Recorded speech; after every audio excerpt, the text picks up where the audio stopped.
우리가 잘 아는 철새 가운데 기러기는 북극권에서 봄과 여름을 보내고 가을이 되면 먹이와 따뜻한 곳을 찾아서 이동을 하는데요. 그 이동하는 거리가 4만 킬로 정도 된다고 합니다. 혹시 여러분 북극 제비갈매기라는 새를 아시는지 모르겠는데 이 바람의 이동 경로를 따라서 북극의 번식 지역에서 남극까지 대양을 건너서 이동을 하는데 그 거리가 7만 900km라고 합니다. 근데 이 제비갈매기가 수명이 길어서요 30년을 산다고 그래요. 이 30년 동안 북극과 남극을 왕복하는 거리를 계산하면 달을 3번을 갔다 온답니다. 지구를 50바퀴를 도는 비행을 한다고 그래요. 아, 그냥 일상에서 새가 날고 있구나 이런 생각을 했는데, 평온한 삶을 사는구나 이런 생각을 했는데, 그들은 하루를 1년을 참 최선을 다해서 비행하는구나 라는 생각을 할 수 있게 되는 것이지요. 우리가 자연에서 배우는 것은 멈춤이 없습니다. 계속 생명이 약동합니다. 그것을 다른 말로 표현하면 열정적으로 이 자연 세계는 살아가고 있는 것이지요. 그래서 용혜원 선생님의 열정이라는 책을 보면 열정에 대해서 이런 문장을 이야기를 하더라고요. 열정은 부정적인 모든 것을 무너뜨린다. 열정은 성공으로 이끄는 가장 강력한 힘이다. 성공적인 인생을 살려면, 정말 후회하지 않는 인생을 살려면 열정적인 인생을 살아라. 자신의 인생에서 성공을 원한다면 열정을 쏟아 부어라. 열정을 가진 사람은 정상에서 만날 것이다. 이 말을 한 문장으로 줄여봤습니다. 이 세상 삶에서 성공하기를 원하고 행복을 원한다면 열정을 가져라. 우리 옆 사람 한번 물어보시겠어요? 열정이 있으신가요? 스티븐 스코트가 이런 말을 했습니다. 성공을 위한 최고의 연료는 바로 열정이다. 우리가 인생을 살아가면서 믿음 생활을 하면서 성공적인 인생이 되기를 원한다면 무엇이 필요한 것이죠? 예를 들면 우리가 아는 얘기지만 월트 디즈니는 디즈니랜드를 건설하기 위해서 303곳의 은행을 찾아간 끝에 융자를 받았다는 예화가 있습니다. 그뿐만이 아니라 마크 핀터 한센은 책을 출간하려고 167번의 출판사를 놓고 했으나 그 마지막에 겨우 출판을 했는데 세계적인 베스트셀러가 됐죠. 영혼을 위한 닭고기 수프라는 책입니다. 미국 지도자였던 찰스 슈왑은 무한한 열정만 있으면 어떤 일에든지 성공할 수 있다라는 표현을 했습니다. 한마디로 열정이 위대한 사람을 만들어 간다라고 말해도 과언이 아닌 것이지. 그렇다면 우리에게 어떤 열정이 필요할까? 첫째로 열심을 품고 주님을 섬기라 말씀합니다. 열심을 품고 주를 섬기라. 11절이지요. 부지런하여 게으르지 말고 열심을 품고 주를 섬기라. 두 가지 말씀합니다. 부지런하라, 근면하라. 열심을 품고 열심히 해라, 이런 말입니다. 우리가 하나님 앞에서 믿음의 길에 정상에 서는 비결 중에 하나가 뭐냐? 근면한 사람이요 열심인 사람이다. 여러분, 안소니 로빈스 무한능력이라는 책에서 이런 말을 했더라고요. 열정은 인생에게 힘과 진액 그리고 의미를 준다. 운동선수, 예술가, 과학자, 부모 또는 사업가 중 그 누구도 크게 되고자 하는 사람은 열정 없이 성공해서 위대해질 수 없다. 그렇습니다. 어떤 분야에서 정상에 오른 사람에게는 뭐가 있어요? 열성이 있다는 것입니다. 타고난 재능도 필요하지만 천재적인 감각도 필요하지만 그것만이 아니라 그것을 완성시키기 위한, 성숙시키기 위한 자신만의 노력, 열정이 필요하다. 그래서 베드로전서 3장 13절을 보니까 너희가 열심으로 선을 행하면 누가 너희를 해하리요. 참 의미가 있는 말씀입니다.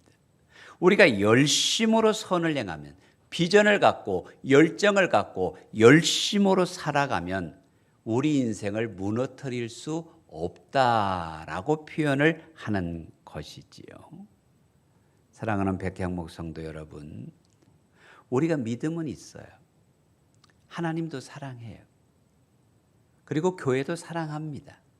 근데 이 팬데믹의 어둠의 터널 속에서 우리들의 믿음이 약화되었다. 그러면 이제 포스트 코로나를 이야기합니다. 이제 2주 되면 야외에서는 마스크를 벗는다고 이야기합니다. 회복을 이야기할 때입니다. 우리의 신앙도 회복되어야 한다면 무엇이 먼저 회복되어야 할까요? 열정입니다. 본래 열정이라는 말은, 열심이라는 말은 엔테오스라는 뜻입니다. 하나님 안에서 파생된 단어입니다. 우리의 열정이 내가 하고 싶은 건 나의 열정이 아니라 하나님 안에서야 한다는 거예요. 하나님으로부터 시작되어야 된다는 것입니다. 여러분, 잘못된 열심은 오히려 하나님을 가로막을 수가 있어요. 바울 되기 전에 사울을 한번 보세요. 그가 얼마나 열심히 있었습니까? 근데 그 열심을 어떻게 썼습니까? 예수 믿는 자들을 죽이는 일에 썼습니다. 무슨 말입니까? 열심은 필요한데 누구 안에서? 하나님 안에서 우리 열심이 필요하다라는 것입니다. 그 다음에 필요한 단어가 뭐냐면 좀 부지런해라 라고 말하고 있습니다. 옆 사람 한번 질문할까요? 부지런하시죠? 아니, 제가 볼 때는 현대인들은 정말 부지런합니다. 정말 열심히 삽니다. 아주 열심히 살아요. 그러다 보니까 수년 전에 여러분 그런 게 나왔어요. 간을 지켜주는 요구르트가 나와가지고 이게요 얼마나 많이 팔렸는지 제가 최근 통계는 안 나오는데 2018년도 통계를 보니까 8억 개가 팔렸어요. 하루에 15만 개 정도가 팔렸다는 거예요.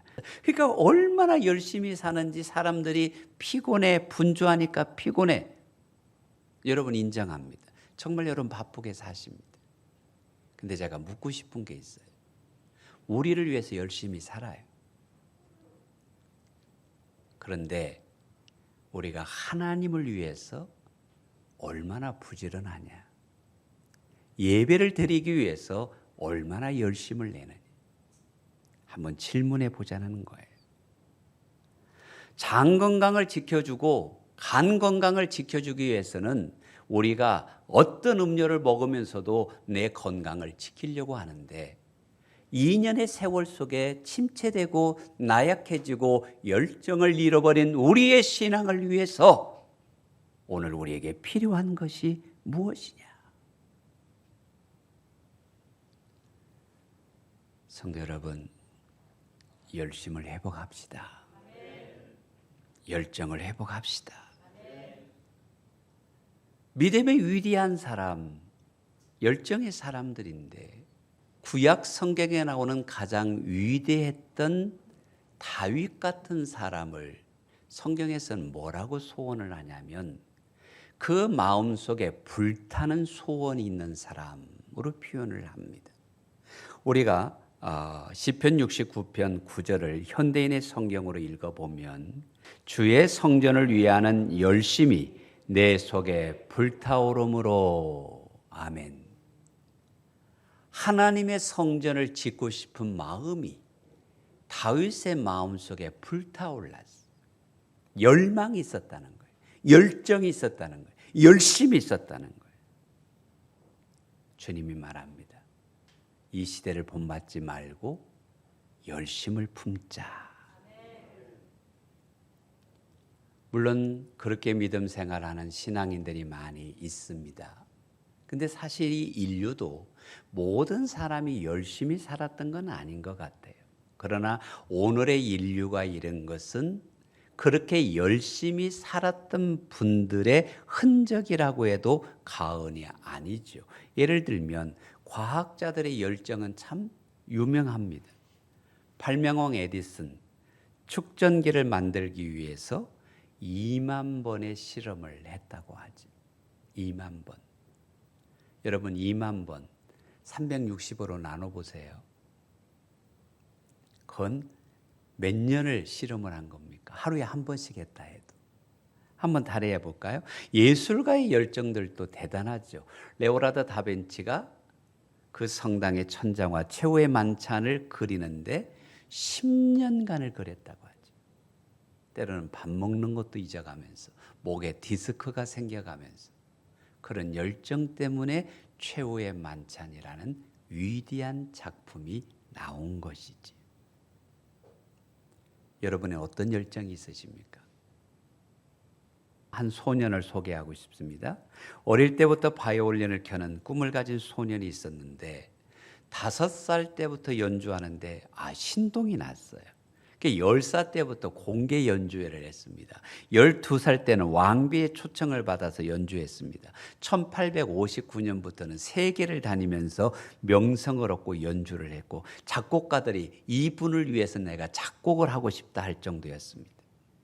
그가 19세기의 가장 유명한 바이올리니스트인 사라사테 이야기입니다. 그래서 한 평론가가 이 사라사테를 천재라고 표현을 했어요. 근데 그분이 하신 말이 있습니다. 제가 천재라고요?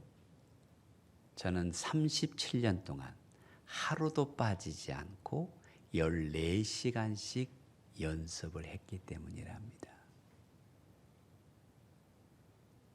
37년 동안 14시간씩 하루도 빠지지 않고 연습을 했기에 위대한 연주자가 일어난 것입니다.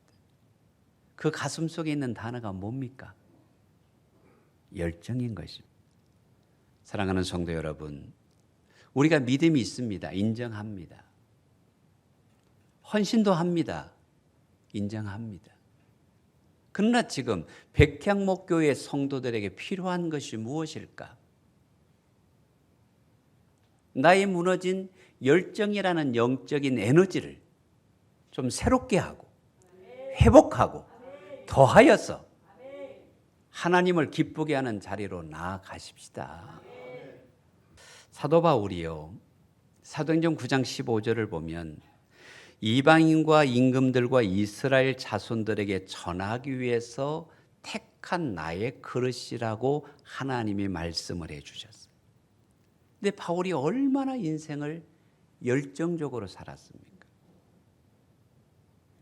폭랑에 죽을 뻔하기도 하고 옥에 갇히기도 하고 매를 맞기도 하고 핍박을 받기도 하고, 그러나 그는 복음을 위한 삶을 살았어요.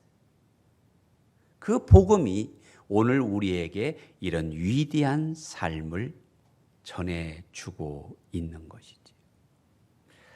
여기서 열심을 품고 나는 말을 헬라어로 푸누마제오라고 그랬는데요. 이 성령이 푸누마고 물이 끓는 것이 제오입니다. 다시 말하면 성령으로 물이 끓는 것 같은 것, 성령의 뜨거운 열정을 가진 것이 열심이라는 말입니다. 마치 물이 끓는 것처럼 성령이 내 안에 가슴을 끓어오르게 하는 사람. 적당히가 아니라 예배도 열심히 끓어오르듯이, 찬양도 열심히 끓어오르듯이, 묵상도 열심히 끓어오르듯이, 우리 안에 성령께서 주시는 열정으로 가득 찬 믿음의 사람들이 되기를 바랍니다. 자, 풍선이 여기 노란 풍선이 하나 있고 여기 파란 풍선이 하나 있다고 칩시다. 근데 파란 풍선은 내가 입으로 불었어요. 근데 노란 풍선 안에는 수소가 들어갔어요. 이 두 풍선을 동시에 탕 묶어서 놓으면 파란 풍선은 어떻게 됩니까? 깔아앉고 노란 풍선은 날아오르지요. 그죠? 자, 풍선은 색깔만 다를 뿐인데 왜 하나는 날아오르고 하나는 깔아앉을까요? 들어있는 게 달라요. 자, 여기에서 열심을 성령님께서 우리 안에 역사하실 때라야만이, 성령으로 내가 뜨거워질 때라야만이 우리 열심이 회복된다라는 거예요. 사랑하는 성도 여러분, 우리가 열심을 내서 부지런하여 성령으로 뜨거워진 마음을 가지고 주님을 섬기자. 우리 안에 다윗 같은 불타는 마음이 있기를 바랍니다. 요한 웨슬리가 이런 말을 했잖아요. 전도자가 불탄다면 다른 사람들이 그 불을 보기 위하여 모여들 것입니다. 적어도 우리 안에 다른 사람을 깨울 수 있는, 바꿀 수 있는, 불 붙일 수 있는 믿음의 회복, 열정의 회복, 성령님께서 허락하시기를 주님의 이름으로 축복합니다. 아담 클라크의 묘비에 굉장한 말이 쓰여져 있습니다. 함께 읽어볼까요? 다른 사람들을 위하여 살다가 나는 타서 없어졌노라. 아멘 하고 싶어요. 나는 다른 사람을 위하여 살다가 나는 타서 없어진 사람, 불타는 사람, 불태우는 사람, 다른 사람 가슴에 불 지르는 사람. 여러분이 되어주시기를 바랍니다. 왜 예수님을 믿습니까? 생명이니까, 영생이니까, 예수님 없이는 살 수 없으니까. 그런데 그 하나님의 일을 게을리하는 것, 복된 것이 아니다라는 것입니다. 성도 여러분, 오늘 이 시대에 우리에게 꼭 필요한 단어는 열정이다.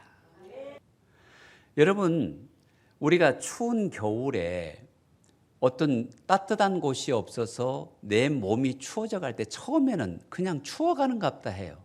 근데 의식이 몽롱해지면서 잠들면 그 자리에서 죽는 거잖아요.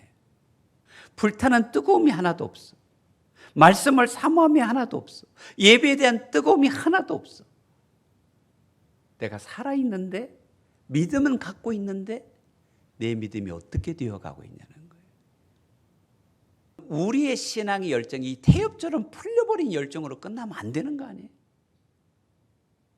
하나님이 주시는 능력으로, 하나님이 주시는 은혜로, 하나님이 주시는 성령 안에서 끊이지 않는 믿음의 열정으로 우리 좀 함께 갑시다. 예수님이 우리를 위하여 십자가에 죽으신 것은 시대 때문에 달라집니까? 환경 때문에 달라집니까? 하나님의 사랑은 변하지 않아요. 근데 우리가 변하는 거예요. 우리가 하고 싶은 대로 하는 거예요. 제가 이야기했죠. 열심이라는 말이 나의 열심이 아니라 하나님이 원하는 열심의 믿음의 삶을 살아야 한다고요.